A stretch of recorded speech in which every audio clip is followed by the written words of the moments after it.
भला नहीं था। ट्रक की ड्राइविंग सीट पर बेहोशी की हालत में पड़े सखाराम को थोड़ा होश आया। मतलब किसी ने मुंह पर पानी मारकर जैसे उसे उठाया था।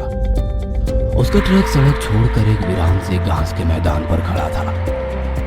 वह ट्रक से नीचे उतरकर हैरान परेशान होकर चारों ओर देखने लगा। तभी पीछे कुछ दूरी पर उसे लोगों की भीड़ दिखी, जिसमें से कुछ लोग जमीन पर कुछ निहारते हुए आपस में बातें कर रहे थे। थोड़ा हैरान होकर वो भीड़ से लोगों को हटाते हुए अंदर जाने लगा। लोगों के चेहरे पर दहशत का माहौल था।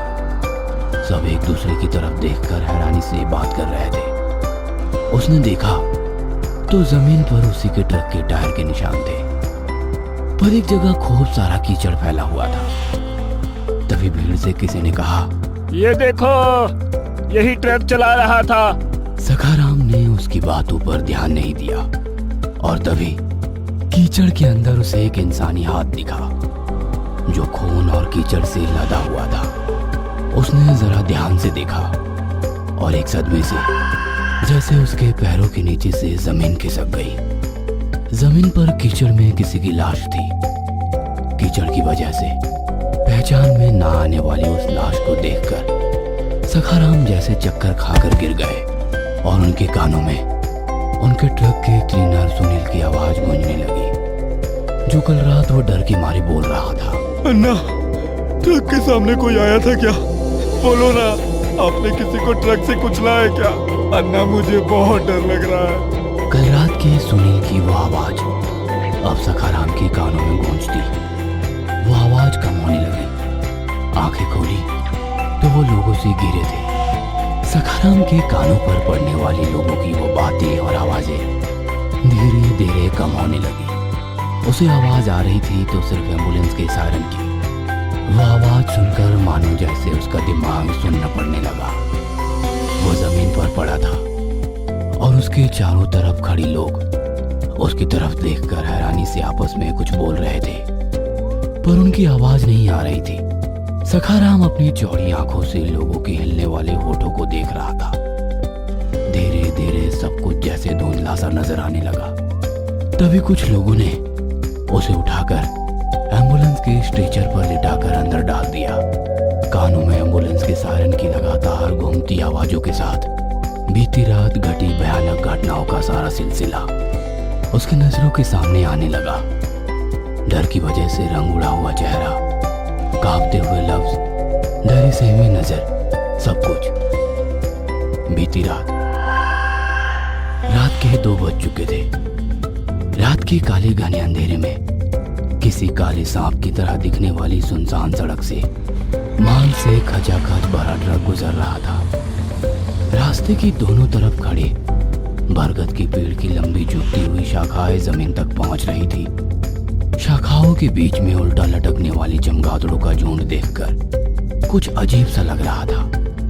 उन्हीं चमगादड़ों में से एकाएक चमगादड़ ट्रक के कांच के सामने से झटके से गुजर जाते हैं, पर लॉरी के ड्राइवर सखाराम को इन सब की जैसी आदत सी हो गई थी। इन खौफनाक अंधेरे में एक गाने की आवाज कानों में गूंज रही थी।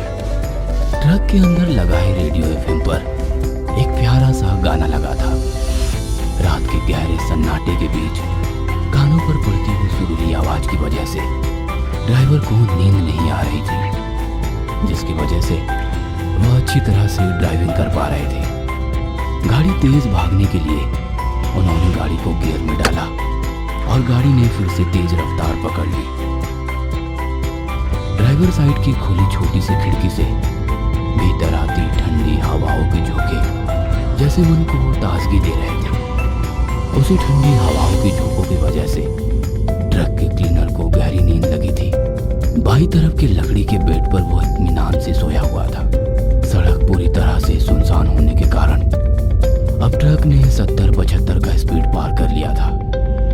क्योंकि कल दशहरा था, सुबह गाड़ी में लदा सामान खाली करने के बाद गाड़ी सीधे रमेश के सर्विस सेंटर पर ले जाकर गाड़ी को अच्छी तरह से सर्विसिंग करके सीधे घर की ओर ले जाकर नहा धोआ कर नए कपड़े पहन के गाड़ी की पूजा करके सिर पर कोल्हापुरी फेटा बांधकर गाड़ी को नारियल चढ़ा के मुंह में बनारसी बनारसी पान चबाते गांव में घूमकर लोगों से मिलने की उसकी योजना थी। कुछ दिन पहले उसकी बेटी की शादी हुई थी। कल बेटी और दामाद दोनों दशहरे का त्योहार मनाने आने वाले थे। सखाराम महाराष्ट्र के कोल्हापुर का पहलवान बंदा, मतलब उन्हें बचपन से ही पहलवानी का शौक था। 6 फीट की हाइट, काली घुमावदार मूछे और बड़ी हुई दाढ़ी, जिसकी वजह से उनमें एक अलग ही छाप थी। बदन पर हमेशा सफेद कपड़े पर ड्राइविंग करते वक्त शर्ट हमेशा किसी कोने में रखी दिखाई देती थी। मुंह में हमेशा बनारसी पान की लाली, अभी भी उनके मुंह में बनारस का पानी था। अपने ट्रक की खुली खिड़की से पान की पिचकारी बाहर मारते हुए उन्होंने ट्रक के केबिन के अंदर आराम से सोए हुए सुनील की तरफ देखते हुए कहा, ए सुनील, जब देखो दिन रात सोता रहता है, उठ जा। अरे मुझे बहुत बोर लग रहा है। कहाँ सोया हूँ, सिर्फ आंखें बंद करके लेटा हुआ हूँ। आपकी सुरीली आवाज और साथ ही रेडियो में चलते गानों की वजह से कभी नींद आई है क्या? क्यों बे, मेरी आवाज की तारीफ कर रहा है या ताने दे रहा है? ताना? और आपको मेरी इतनी औकात? मैं तो बस सच्चाई बता रहा था कि आपकी आवाज जैसी पूरी रेडियो पर किसी की नहीं। अपनी तारीफ सुनकर सखाराम के चेहरे पर एक अजीब सी चमक आई, पर सुनील का सर उनकी भद्दी आवाज से फटा जा रहा था।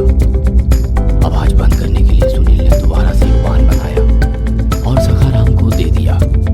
खुश होते हुए सखाराम बोले, यार तू मेरा इतना ख्याल रखता है ना, जितना मेरी घरवाली भी मेरा ख्याल नहीं रखती। और सखाराम ने वह पान अपने मुंह में डाल दिया। अब सिर्फ गानों की हल्की सी आवाज सुनील के कानों में गूंज रही थी। ट्रक की एक तरफ के कांच के पास बैठे सुनील की नजरें काले अंधेरे को चुभती हेडलाइट की रोशनी में पड़ी। सड़क की दोनों तरफ दिखने वाली घनी झाड़ियां और कुछ कम होती हुई दिखाई देने लगी। कुछ ही देर में उनका ट्रक एक विराट सी जगह से गुजरने लगा। सड़क कच्ची होने के कारण ट्रक के पहियों से का बादल हवा में एक लकीर सा बना रहा था। सड़क काफी कच्ची होने के कारण ट्रक का स्पीड भी काफी कम था। सड़क के दोनों तरफ दूर घास का मैदान नजर आ रहा था। चारों ओर फैली रात के घने काले अंधेरे को चीरते हुए गाड़ी के हेडलाइट में दिखाई देने वाला वो लंबा दूर दूर तक फैला घास का मैदान खत्म होने का नाम ही नहीं ले रहा था। कहीं भी इंसानों की बस्ती नजर नहीं आ रही थी और ना ही कोई और रोशनी दिखाई दे रही थी। दोनों बातों में खो गए थे, हंसते खिलखिलाते मजाक मस्ती करते हुए दोनों का सफर अच्छे से कट रहा था। आने वाली रोहनी से दोनों पूरी तरह से अनजान थे। सखाराम की नजरें लोहे के कांच से बाहर ही थी और सुनील अपने रेडियो की फ्रीक्वेंसी सेट करने में लगा था कि तभी एकदम से गाड़ी का स्टीयरिंग पूरी ताकत से मोड़ते हुए सखाराम ने गाड़ी की ब्रेक लगाई। एक लॉरी के पहिए कुछ फीट तक कच्ची सड़क की मिट्टी और भूरे रेत के ऊपर से खर खर इस तरह की आवाज करते हुए घसीट कर आखिर तक गए। झटका इतना असरदार था कि सुनील रेडियो के साथ गाड़ी की सामने वाली कांच से टकराया, पर कांच टूटा नहीं। एक जोर की आवाज के साथ ट्रक एक जगह रुक गया। ट्रक का इंजन अभी भी शुरू था। घर घर आवाज करते हुए ट्रक का इंजन लगातार वाइब्रेट कर रहा था। सुनील ने खुद को संभालते हुए सखाराम की तरफ देखा। डर के मारे उनका चेहरा सफेद पड़ चुका था। दहशत भरी आंखों से सखाराम की तरफ देखते हुए सुनील ने पूछा, अन्ना, अन्ना, क्या हुआ? नींद आ रही है क्या? या आपने किसी को ठोक दिया? डर के कारण सखाराम की दिल की धड़कन तेज हो गई थी। कुछ ही सेकंड में उनका गला पूरी तरह से सूख गया था। अपनी खोली आंखों से वो सामने वाली कांच से दूर तक नजर आने वाली सड़क को देख रही थी। अन्ना, आप बोलते क्यों नहीं? क्या हुआ? नींद आ रही है क्या आपको? अगर नींद आ रही है तो कुछ देर आराम कर लीजिए। दोबारा सुनील ने उनकी तरफ देखते हुए कहा। सुनील की आवाज सुनकर सखाराम एकदम से होश में आ गए। कांपती हुई आवाज में सखाराम ने कहा,